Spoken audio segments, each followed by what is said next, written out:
ইনকিলাব মঞ্চের আহ্বায়ক শরীফ ওসমান বিন হাদির হত্যাকারীদের গ্রেফতার ও বিচার, অবৈধ অস্ত্র উদ্ধার ও সন্ত্রাসীদের ধরার দাবিতে ৩রা জানুয়ারি রাজধানীতে মহাসমাবেশ করবে বাংলাদেশ জামায়াতে ইসলামী।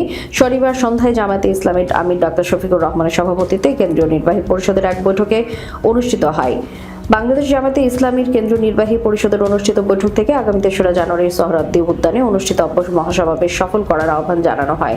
জামায়াতের কেন্দ্রীয় কার্যালয়ে অনুষ্ঠিত এই বৈঠকে সংগঠনের নায়েবে আমির, সেক্রেটারি জেনারেল এবং সহকারী সেক্রেটারি জেনারেল সহ কেন্দ্রীয় নির্বাহী পরিষদের সদস্যরা অংশগ্রহণ করেন। দেশ ও জাতির কল্যাণ, ন্যায় ও সত্য প্রতিষ্ঠা করে আগামী দিনের বাংলাদেশকে শান্তি ও কল্যাণ রাষ্ট্রে পরিণত করার লক্ষ্যে সর্বস্তরের জনগণকে ঐক্যবদ্ধ হওয়ার আহ্বান জানানো হয়।